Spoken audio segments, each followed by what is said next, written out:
রাজনৈতিক কার্যক্রম বন্ধ করলেই কোনো দলের রাজনীতি নিষিদ্ধ হয় না, বরং ভেতরে ভেতরে আরও শক্তিশালী হয়ে উঠতে পারে বলে মনে করেন রাজনৈতিক বিশ্লেষকরা।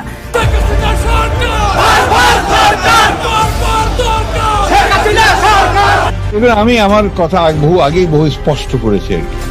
রাজনৈতিক দলকে নিষিদ্ধ করবার আমরা কারা? কোন রাজনৈতিক দলকে নিষিদ্ধ করার পক্ষে আমি না। আওয়ামী লীগ বাংলাদেশের স্বাধীনতা সংগ্রামে নেতৃত্ব প্রদানকারী দল। বিভিন্ন গণতান্ত্রিক সংগ্রামে এই দলটার অবশেষে আওয়ামী লীগের নিষিদ্ধ প্রক্রিয়া বাতিল করলো হাইকোর্ট। অন্তর্বর্তীকালীন সরকার ডক্টর ইউনূসের ষড়যন্ত্র ব্যর্থ করে ছাড়লো ছাত্রলীগ ও আইনজীবীরা। এর ফলে আদালত প্রাঙ্গণে আইনজীবীরা জয় বাংলা স্লোগান দিয়ে মুখরিত করেছে। এ বিষয়ে আইনজীবীরা এবং নির্বাচন কমিশন থেকে জানিয়েছেন আগামী নির্বাচনে আওয়ামী লীগ অংশ নেবে কিনা সেটা একান্তই তাদের ব্যাপার। নির্বাচনে তাদের অংশ নিতে কোনো বাধা নেই। আপনি আমাকে জিজ্ঞাসা করেছেন আওয়ামী লীগ নির্বাচনে আসবে কি আসবে না, বা তাদেরকে নিষিদ্ধ করা হবে কি হবে না। আমি যদি বলি এই প্রশ্নটা আওয়ামী লীগকে কেন জিজ্ঞাসা করেন না? তারা কি আসলেই নির্বাচন করতে চায়? তারা কি আসলেই গণতন্ত্র চায়? সেটা তো আওয়ামী লীগকে বলতে হবে। আওয়ামী লীগ তো আমাদের এখানের তো একটা রেজিস্টার্ড দল, বিধিবিধান অনুযায়ী এটা রেজিস্টার্ড দল।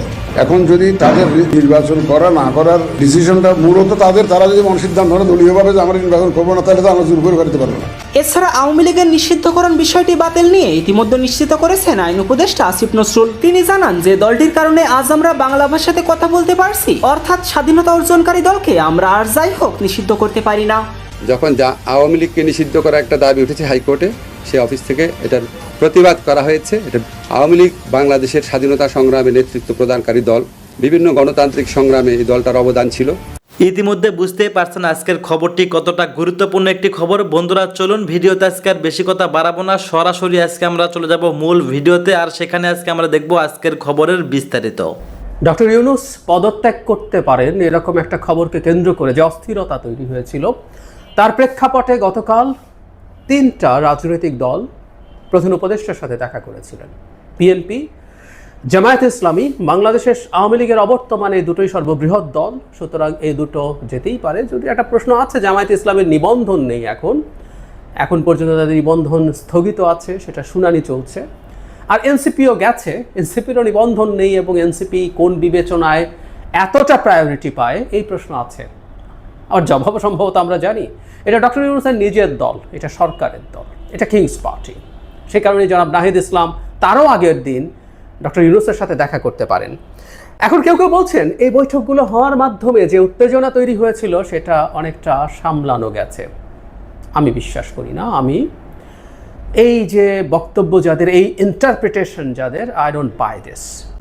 আমি কোনোভাবেই মনে করি না এই বৈঠকগুলো কিছু অ্যাড করতে পেরেছে, বরং কিছু নেগেটিভিটি হবারও সম্ভাবনা আছে।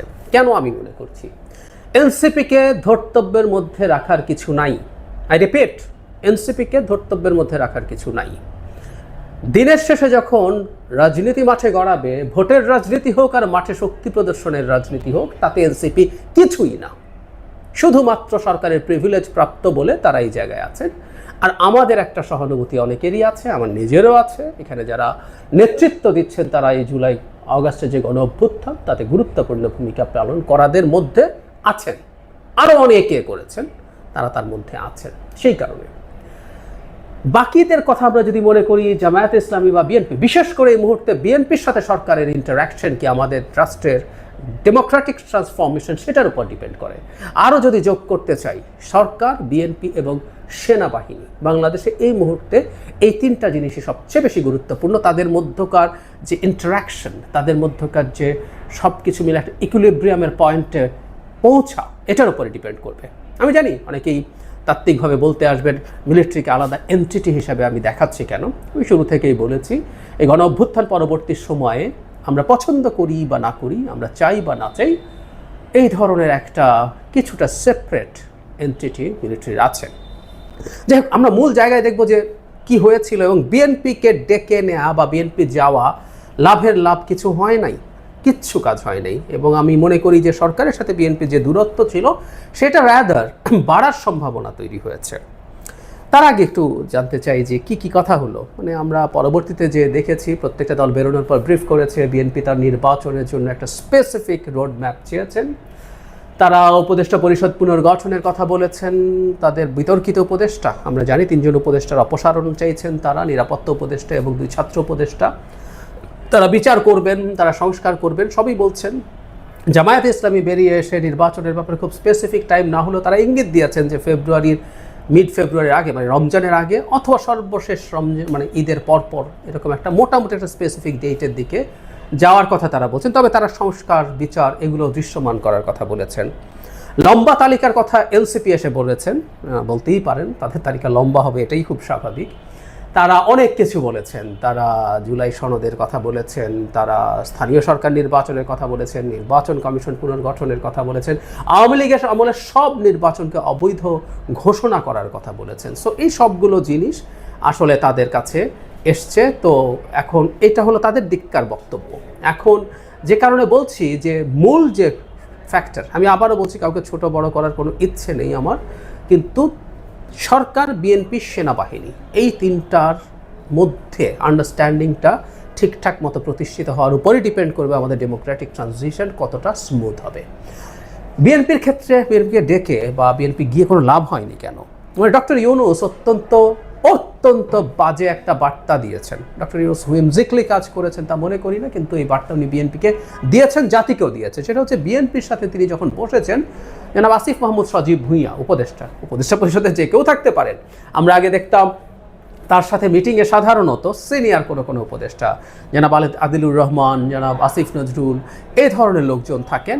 গতকাল আলী রিয়াদ ছিলেন ঐক্যমত্য কমিশনের, আর সাথে আসিফ মাহমুদ ছিলেন। আমরা খেয়াল করব বিএনপি যে লোকজনকে, যে সব উপদেষ্টাকে অপসারণের জন্য দাবি জানাচ্ছে, সেই সব লোকজনের মধ্যে সবচেয়ে বেশি, মানে যার সাথে প্রধান সংঘাত আমরা এভাবে বলবো, জনাব ইশরাক হোসেনের সাথে মূল সংঘাত হয়েছে জনাব আসিফ মাহমুদের, যিনি এলজিআরডি মন্ত্রী বা উপদেষ্টা।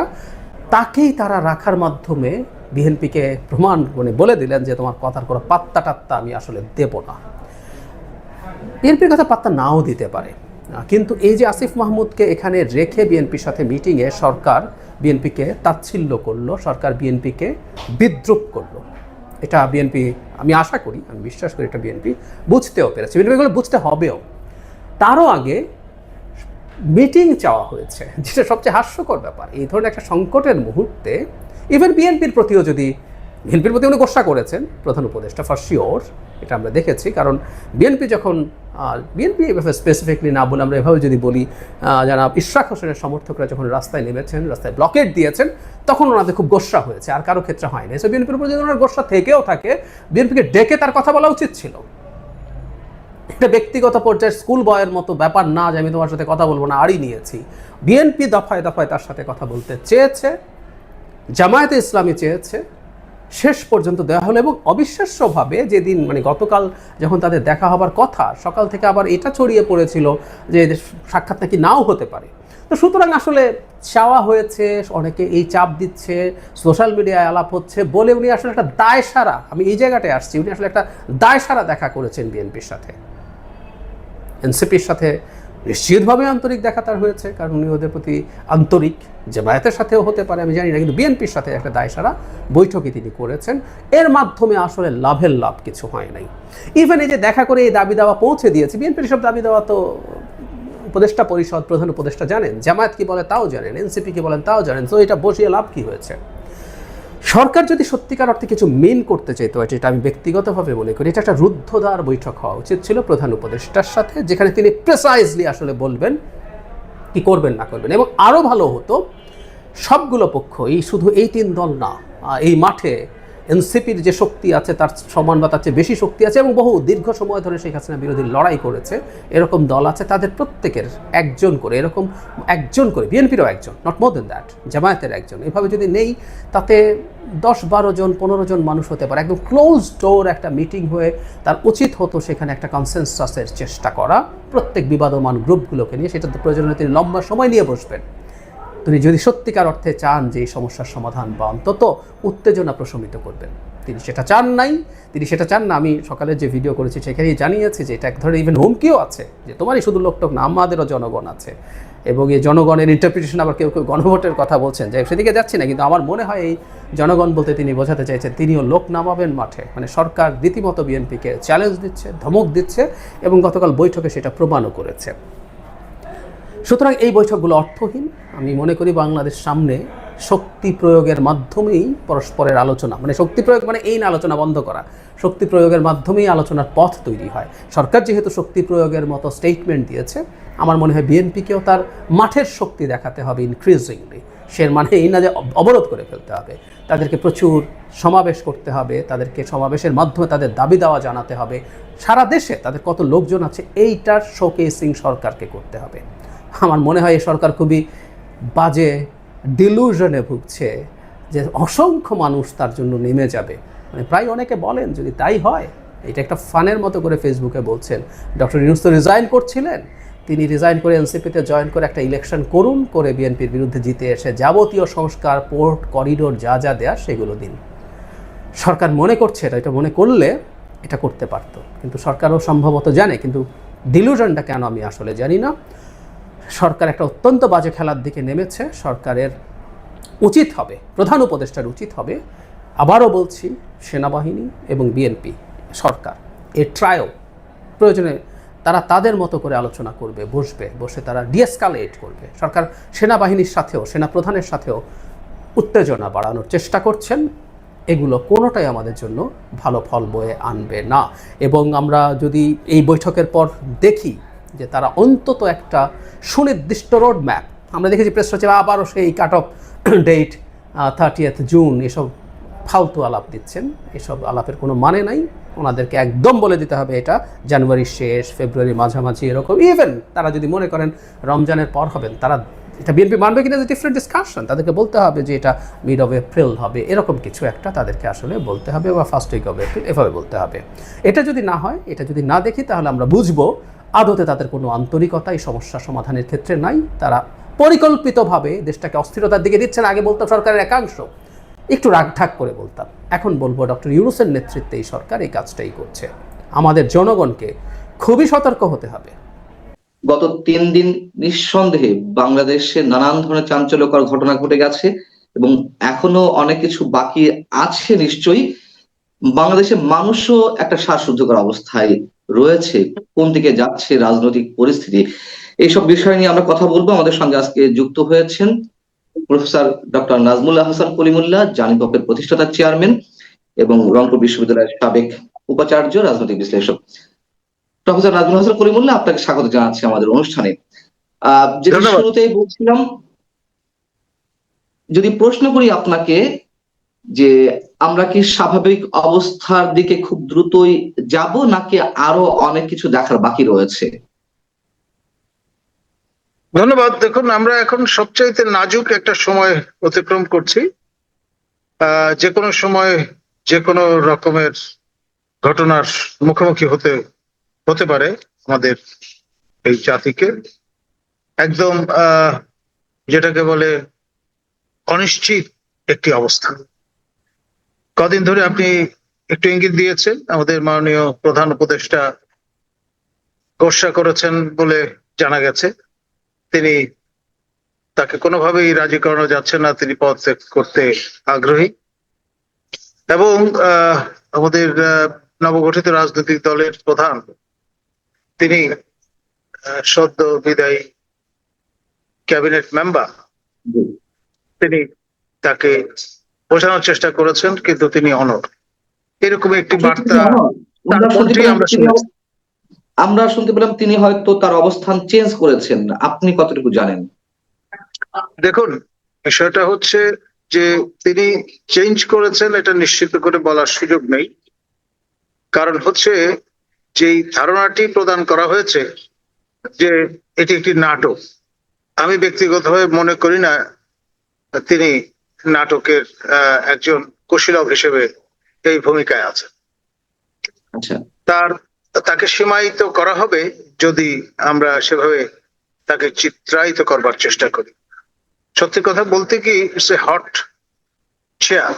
আমাদের অফিসার্স অ্যাড্রেসে মাননীয় সেনাপ্রধান খোলামেলা যেই বক্তব্য হাজির করেছেন তা অভাবিতপূর্ণ। এমনকি জেনারেল এরশাদও ক্ষমতা গ্রহণের আগে এ ধরনের কোন বক্তব্য লিখিত বা ইন্টারভিউর মাধ্যমে প্রদান করেননি। আপনারা নিশ্চয়ই সেই সাপ্তাহিক তখনকার খুব পপুলার আপনার বিচিত্রা। পত্রিকা সাপ্তাহিক বিচিত্রায় তিনি যে ইন্টারভিউ দিয়েছিলেন সেটি কিন্তু ক্ষেত্র প্রস্তুত করেছিল জাহাল এরশাদের রক্তপাতহীন অভ্যুত্থানের।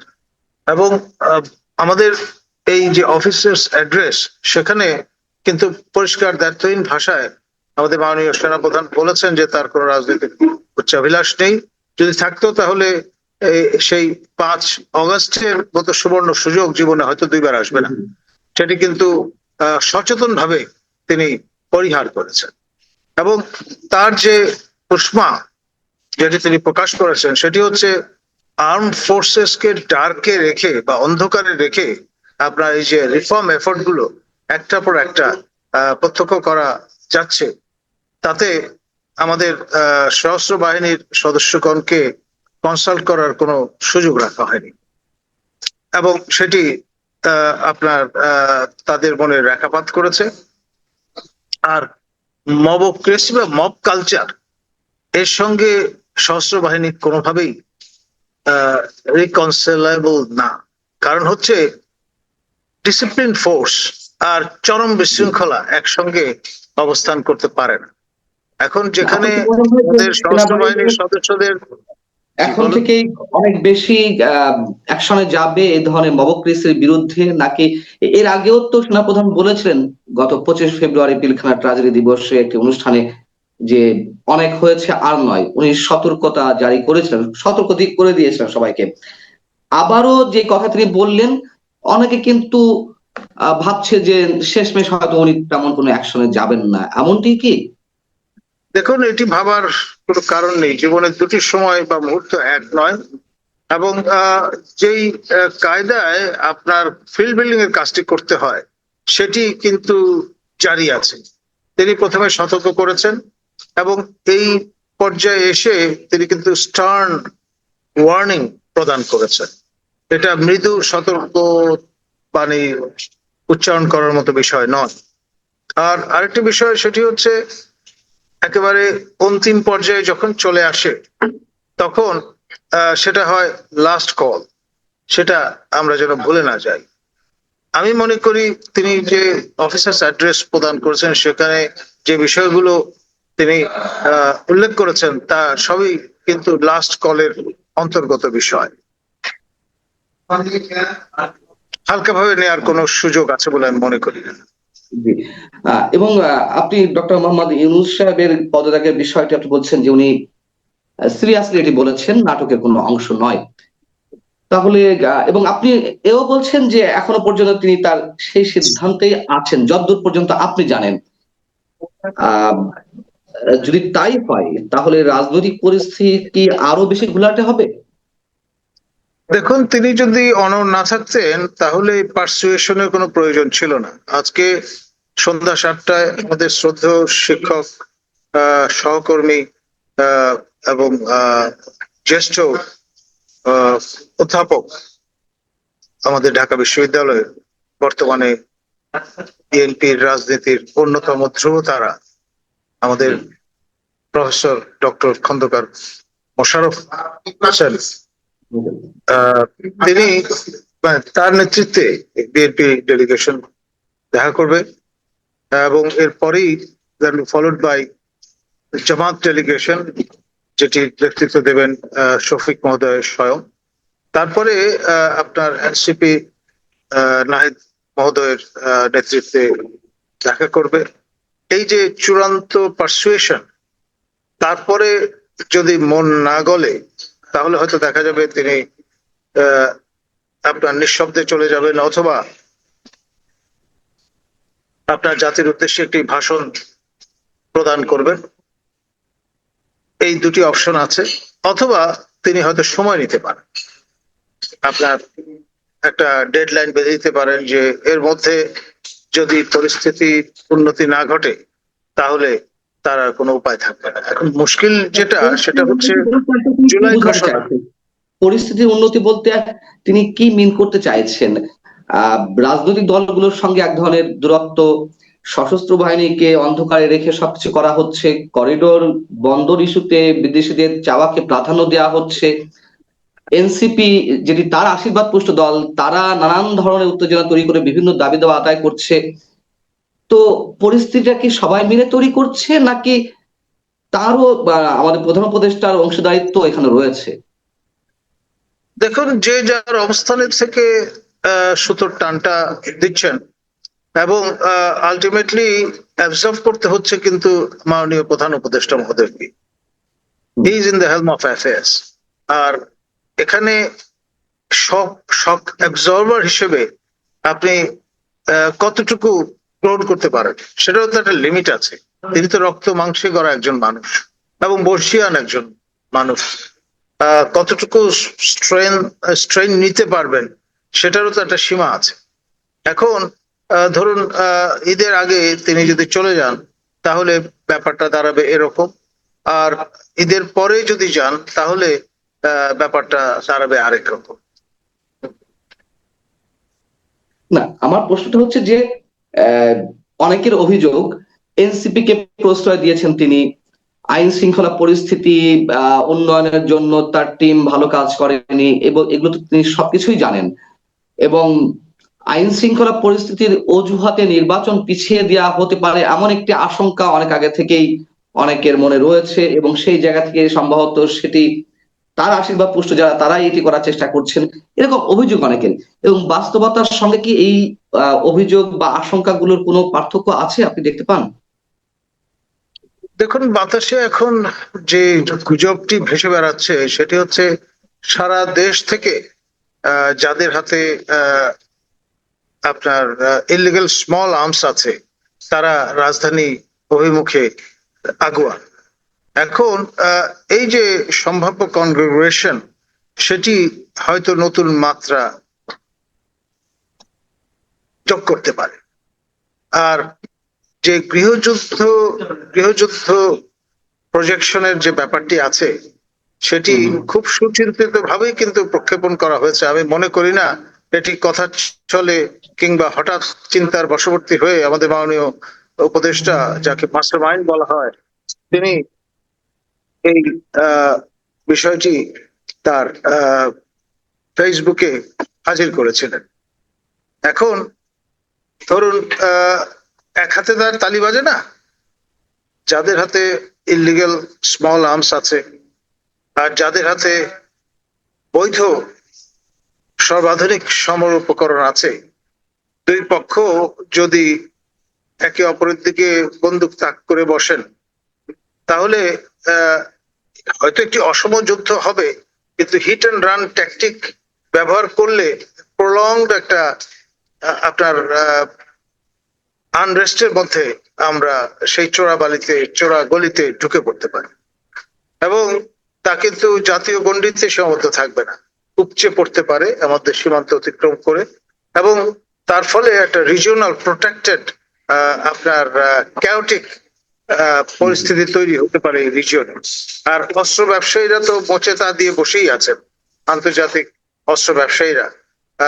আফগানিস্তানের পরে এই অঞ্চলে যদি আরেকটি ক্ষেত্র খুঁজে পাওয়া যায় সেটি হবে তাদের জন্য কামধেনুর মতো। তাহলে আপনি বর্তমান বাস্তবতা এবং এর আগের যে 9 মাস 9.5 মাস সবকিছু মিলিয়ে আপনি কি সে আশঙ্কার বাইরে যেতে পারছেন না যে একটা অসম যুদ্ধ বা গৃহযুদ্ধ অবশ্যম্ভাবী, এরকমটাই? আপনার আমাদের মাননীয় সেনা প্রধান বিষয়গুলো আশঙ্কা করেই তার শক্ত অবস্থান জানান দিয়েছেন, কিন্তু একই সঙ্গে সীমারেখা তিনি বেঁধে দিয়েছেন তিনি কোনো অবস্থায় ক্ষমতা গ্রহণ করবেন না বা তার বাহিনী ক্ষমতার অংশীদার হবে না ওই অর্থে। তো ফলে আপনার সবাই তো এই লিমিটসটা জানেন, এবং সেটার সুযোগ নিয়ে আপনার যদি পরিস্থিতি একেবারেই অস্থিতিশীল করে তোলেন তাহলে হয়তো দেখা যাবে সম্ভাব্য ক্ষেত্রে আমাদের প্রতিবেশীরা হয়তো হস্তক্ষেপ করে বসলো। দুই পক্ষই, আমাদের নিকটতম প্রতিবেশী ভারত এবং মিয়ানমার কেন্দ্রীয় সরকার। করিডোর ইস্যুতে আমরা দেখলাম যে সরকার সম্ভবত একটু পিছটান দিয়েছে, এবং বন্দর বিদেশিদের হাতে পরিচালনার জন্য তুলে দেওয়া এই বিষয়গুলো অনেকখানি ধামাচাপা পড়ে গেছে। আপনার কি মনে হয় যে যুক্তরাষ্ট্র খুব সহজে ছেড়ে দেবে, বা যুক্তরাষ্ট্র সেখান থেকে সরে আসবে? তাদের যে প্ল্যানিং বার্মা অ্যাক্ট নিয়ে এবং করিডোরকে সামনে রেখে তারা মিয়ানমারে তাদের নিয়ন্ত্রণ প্রতিষ্ঠা করতে চায়, এরকম তো আলোচনা রয়েছে সবকিছু। আপনার কি মনে হয় যে যুক্তরাষ্ট্র খুব সহজেই সরে যাবে? ডেফিনেটলি না। আপনার এটা তাদের গ্লোবাল এজেন্ডা। অস্ত্র বিক্রি থেকে শুরু করে রিড্রয়িং অফ দ্য ওয়ার্ল্ড ম্যাপ থেকে শুরু করে আপনার স্থায়ী ফুটহোল্ড সংস্থাপন করা থেকে শুরু করে অনেকগুলো ইস্যু এখানে যুক্ত।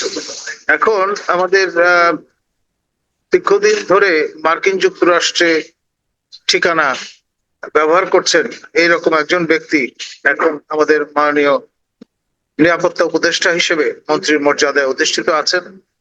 তিনি তার যে স্টাইল, তার মধ্য দিয়ে ম্যাকিয়াভেলির ভাষায় সপ্রমাণ করেছেন তিনি শ্রীগালের মতো ধূর্ত এবং সিংহের মতো সাহসী একজন পুরুষ। আরো কেউ কেউ আকবরী হয়তো বলবেন মহাপুরুষ। He can get away with anything. তো তিনি আপনার যেই প্রেস কনফারেন্সটি হাজির করেছেন আমাদের শফিক মহোদয়কে পাশে রেখে, তিনি পরিষ্কার বলবার চেষ্টা করেছেন যে করিডোর নয়, চ্যানেল। এখন সিমেন্টিক্স যাই হোক না কেন, তিনি তো চোখে ধুলে দেওয়ার চেষ্টা করছেন। আর সেটি করছেন এই কারণে, তিনি যেই দেশে বসবাস করতেন, যেই দেশ থেকে এসছেন ফর দ্য টাইম বিং, তার পূর্ব স্টাইল অনুসারে তিনি তো তাদের প্রতি আপনার কমিটেড। এবং তিনি যদি ডেলিভার করতে না পারেন আমাদের প্রফেসর ডক্টর ইউনূসের কাঁধে বন্দুক রেখে, তাহলে ব্যাপারটি কি দাঁড়াবে? মার্কিন যুক্তরাষ্ট্র এবং পাশ্চাত্য বিশ্বের যে স্বার্থ, জাতীয় স্বার্থ, সেটি কিন্তু রক্ষিত হবে না। সিম্পলি তারা যদি ডেলিভার করতে না পারেন, তাদের হয়তো সরে যেতে হবে দৃশ্যপট থেকে। তারা বলতে কে, মানে শুধুমাত্র যার কথা উল্লেখ করলেন ডক্টর খলিলুর রহমান, নাকি ডক্টর মোহাম্মদ ইউনূসের নেতৃত্বে যে টিম, পুরো টিমকে? টু স্টার্ট উইথ খলিল মহোদয় আর আলটিমেটলি প্রফেসর ইউনূস। কারণ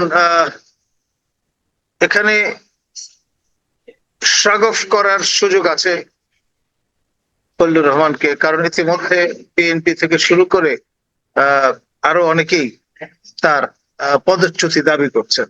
এখন প্রফেসর ইউনূস যদি দেখেন যে তাকে স্যাক্রিফাইসিয়াল ল্যাম্প বানিয়ে আরো কিছুদিন থেকে যাওয়া যায়, তাহলে হয়তো তিনি সেটাই প্রেফার করেন।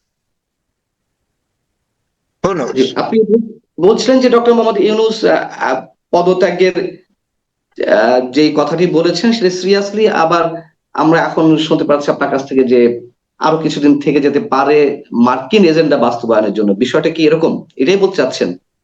সরল ভাবে বললে বিষয়টা হয়তো এরকম শোনা যাবে। এটি শুধু মার্কিন এজেন্ডা বলা ঠিক হবে না, এটি হবে পাশ্চাত্য যে শক্তি নিশ্চয়, তাদের যে জোর, ন্যাটোর এবং প্যাকমের যে পার্সপেক্টিভ, সেই দৃষ্টিকোণ থেকে দেখাটা বেটার। তাহলে আমার প্রশ্ন, তাহলে তিনি সিরিয়াসলি পদত্যাগের কথা কেন বলছেন? যদি মার্কিন বা যদি তিনি ম্যানেজ করতে পারেন, অর্থাৎ আপনার খলিল মহোদয়কে ইজ আউট করে দিয়ে যদি সামাল দিতে পারেন ফর দ্য টাইম বিং, তাহলে একরকম। আর যদি দেখেন যে না, তিনি কিংবা খলিল সাহেব কিংবা আরো কাউকেও যদি শ্রাগ অফ করেন, ইজ আউট করেন, তাহলেও এটা সামাল দেওয়া যাবে না, সেরকম পরিস্থিতি দাঁড়ালে তাকে আপনার সরে যেতেই হবে। মানে মার্কিন স্বার্থ হাসিল না করতে পারলে। আপনার কি মনে হয় যে এখন কোন শক্তিগুলো বেশি খেলছে? ভারতের ইনভলভমেন্ট খেলাতে কতখানি, আর যুক্তরাষ্ট্র কতটা এগিয়ে? দেখুন, মার্কিনরাই যে ডক্ট্রিনের জন্ম দিয়েছে সেটি একটা দিশা হিসেবে কাজ করছে। Munro doctrine, this is my backyard, America is for the Americans, যেই তত্ত্বটি তারা হাজির করেছিলেন এবং যে কারণে ইউরোপীয়দের ব্যাটল করতে দেননি নর্থ এবং সাউথ আমেরিকাতে, সেই একই রকমের যুক্তি এক অবস্থানে দাঁড় করিয়ে দিয়েছে ভারত এবং চীনের মতো আমাদের দুই প্রতিবেশী রাষ্ট্রকে। এটা তাদের উঠোন। এখানে 7 সমুদ্র 13 নদী পার হয়ে সেই ইউরোপ আমেরিকা থেকে এখানে এসে ছড়ি ঘোরাবেন লোকজন, অথবা হনুমানের ভূমিকা পালন করবেন পিঠাভাগের জন্য, সেটা তারা তাকিয়ে তাকিয়ে দেখবেন, এটা তো হতে পারে না। আর রাশিয়ানদের নিজস্ব, আমি বললাম যে ওয়ার্ল্ড ভিউ আছে, মিত্রক্ষীণ আর্কাইভ যা দিশা দেয়, সেই দৃষ্টিকোণ থেকে দেখলে আপনার এখানে তাদের ইন্টারেস্ট সেটাও কিন্তু প্রোটেক্ট করার একটা বিষয় আছে। সব মিলিয়ে আপনার কাছে জানতে চাই যে তাহলে স্বাভাবিক অবস্থায় বাংলাদেশ খুব সহসায় যাচ্ছে না, অথবা নির্বাচন অনিশ্চিত? দেখুন, এটা সিমুলেশন গেমের মতো। আপনার নির্বাচন দ্রুততম সময়ের মধ্যে আপনার নিশ্চিত করবার জন্য আমাদের দেশপ্রেমিক সশস্ত্র বাহিনী সর্বাত্মক চেষ্টা করছে, কিন্তু মনে রাখতে হবে এই যে বড় মাঠের খেলোয়াড়, তিনি কিন্তু জাতীয় গণ্ডির মধ্যে সীমাবদ্ধ, তার স্পেয়ার অফ ইনফ্লুয়েন্স নেই। এবং এইরকম বড় মাপের একজন ব্যক্তি যখন হেলম অফ অ্যাফেয়ার্স থাকেন, তাকে আন্ডার এস্টিমেট করবার সুযোগ নেই। আপনার তিনি খেয়াল করে দেখেন, শেখ হাসিনার মতো ব্যক্তি যিনি টানা 16 বছর প্রায় হেলম অফ অ্যাফেয়ার্স ছিলেন, তাকে পর্যন্ত কুপকাত করে ছেড়েছেন। এবং নিশ্চয়ই সেই অ্যাডভার্টাইজমেন্ট গুলোর কথা আমরা ভুলে যাইনি। শখানেকের বেশি নোবেল লরেট তার পক্ষে অবস্থান নিয়েছেন এবং সচেতন ভাবে স্বাক্ষর করে সেই সমর্থন ব্যক্ত করেছেন। তো এটা তো চারটিখানি কথা না। যিনি এই বিষয়গুলো মোবিলাইজ করার সক্ষমতা রাখেন, তাকে একেবারে শেষ সময় পর্যন্ত তিনি কিন্তু আপনার আঁকড়ে থাকবার চেষ্টা করবেন। বেড়ালের 9টা জানের কথা আমরা জানি, ক্যাট হ্যাজ 9 লাইভস, তার হয়তো 19টা আছে, কে জানে। তাহলে আমার সেই প্রথম প্রশ্ন আবার করতে হয়, আমি এটা দিয়ে শেষ করতে চাই, তাহলে তিনি পদত্যাগের কথা বললেন কেন? তিনি রক্ত মাংসের মানুষ, তার অভিমান হতে পারে না? রাগ বিরাগের বশবর্তী তিনি হতে পারেন না? আর একটা বিশেষ বয়সে তিনি চলে গেছেন। তিনি, আপনি হয়তো বলবেন তিনি শপথ ভঙ্গের কাজ করছেন, কিন্তু at the end of the day তিনি কিন্তু রক্ত মাংসের মানুষ, সেটা আমরা যেন ভুলে না যাই। টু আর ইজ হিউম্যান, মানুষ মাত্রই ভুল করে, সেরকম হয়তো একটা ভুল করে ফেলেছেন। প্রফেসর কলিমুল্লাহ, পশ্চিমাদের পরবর্তী খেলাটা কি? আমি এটির উত্তর নিয়ে শেষ করব। দেখুন, বার্মা অ্যাক্ট সেটি কার্যকর তারা যে কোনো মূল্যে করবেন, কাম হোয়াট। এবং পথে কেউ যদি প্রতিবন্ধক হয়ে দাঁড়ান, তাকে সিম্পলি ভেসে যেতে হবে। কিন্তু আপনি নিজেই বললেন এটা চীনের উঠোন, এটা ভারতের উঠোন, তারাও তো চুপ করে বসে থাকবে না। ডেফিনেটলি। তো সেই জন্যই আপনার গৃহযুদ্ধ যদি। ধন্যবাদ প্রিয় দর্শকবৃন্দু, আমাদের ফুল ভিডিওটি দেখার জন্য আপনাকে জানাই অসংখ্য অসংখ্য ধন্যবাদ। তো বন্ধুরা, আজকের এই নিউজটি দেখে আপনাদের কি মতামত অবশ্যই কমেন্ট বক্সে কমেন্ট করতে ভুলবেন না। আর হ্যাঁ, এমন নিত্য নতুন আপডেট খবর সবার আগে পেতে চাইলে এখনই আমাদের এই পিচ্চি সাকিব ইউটিউব চ্যানেলটি সাবস্ক্রাইব করুন। ধন্যবাদ।